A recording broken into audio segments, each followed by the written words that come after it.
So after Anthony Joshua's victory over Eric Molina in 3 pathetic rounds, Wladimir Klitschko got in the ring for the post-fight interview next to Joshua, and it was announced that the two of them will fight at Wembley Stadium on, let me get the date correct here, people. I believe it is April the 29th. Yeah, so that'll be Saturday, April 29th. Joshua versus Klitschko, Wembley Stadium, London, United Kingdom.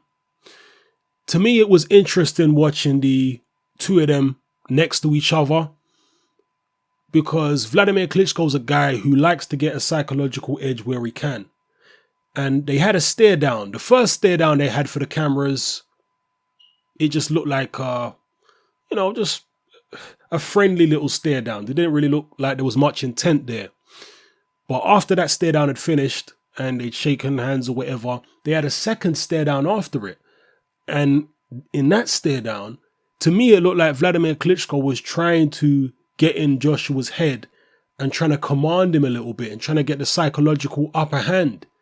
And Joshua, I know he just had a fight and whatnot, but to me, he did, I don't want to say look a little bit intimidated, but he looked a little uncomfortable, because Wladimir likes to stare at people and continuously stare and talk at you while he's staring, talk to you while he's staring at you. And that's what he was doing to Joshua. He was doing all that, Klitschko staring routine. And I'm sure he's going to continue doing that. He likes to have the psychological edge and feel like he's got you and make you feel like he's got you before you actually get in the ring together. Does Joshua have the mental maturity to be able to deal with Wladimir Klitschko's mind games? Because Joshua is the champion now. He probably won't have to deal with as much shenanigans. In fact, I'm sure he won't have to deal with as many shenanigans as Tyson Fury had to deal with when he fought Klitschko, because obviously Klitschko was then fighting out of his adopted home of Germany, at least his boxing home. So Fury had to bow to all Klitschko's demands, and obviously Klitschko was champion at the time, whereas this time Klitschko will be the challenger. So in terms of spongy canvas and uncomfortable gloves and all that other kind of stuff, Joshua won't have to worry about it, but he may have to battle with some of Wladimir Klitschko's other psychological tactics. And I think in the lead up to this fight, you're going to see Wladimir trying to outstare Anthony Joshua at every possible opportunity and just try and get into his head. Wladimir, to me, looks very confident of fighting and beating Anthony Joshua. That's the vibe that I got from him.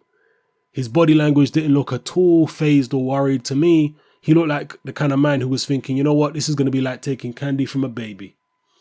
I think whatever happened in the sparring sessions that they had, Wladimir Klitschko certainly didn't leave with any feeling of fear or any feeling of, wow, this boy is a little too much. So I think he's very confident, and I'm interested to hear from you guys. What do you think is going to happen when Anthony Joshua fights Wladimir Klitschko on April 29th, 2017? Is Joshua going to step up to the plate and actually beat Klitschko? Will it be a passing of the torch? Or will Joshua be exposed as being too green to be fighting the likes of Klitschko? Is it too much too soon? Will it prove to have been a mistake all along for Eddie Hearn to have put Anthony Joshua in a world title fight so early in his career, and therefore eventually be forced to face top level opposition before he's even had 20 fights in the form of Wladimir Klitschko?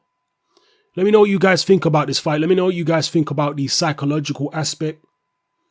Do you, like me, thinking that second stare down that they had, that Wladimir Klitschko was trying to get a psychological edge? Do you think it will affect Joshua at all? Now, I always talk about these stare downs and say that it's not going to make any difference. It's not going to have any bearing on the fight when you've got two experienced guys. But in this case, you've got an experienced guy in Klitschko, but you don't have an experienced guy in Joshua.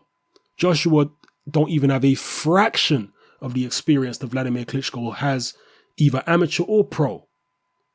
So how will Joshua hold it together psychologically against the guy as experienced and sure of himself as he seemed anyway next to Joshua in Wladimir Klitschko? Very, very interesting scenario to me. This fight could be decided in the first couple of rounds. Not to say it'll end in the first couple of rounds, but I just think whoever makes the most positive start and starts landing solid shots first will probably be the guy that goes on to win the fight. If Joshua comes out and maybe manages to land a big power shot first, hurt Klitschko or drop him or shake him, then maybe he'll go on to get control of the fight and eventually win either by a stoppage or on points. But if Klitschko manages to start getting his jab popping early on, then I could see the same situation happening to Joshua, him just fading away under the weight of Klitschko's jab, because Klitschko's jab is powerful. That'll be by far the hardest jab that Joshua's ever been hit with in his life. I know he got hit with it in sparring when he sparred Klitschko, but in 10-ounce gloves, I'm sure it feels a hell of a lot harder. And it's hard enough in, 18-ounce gloves.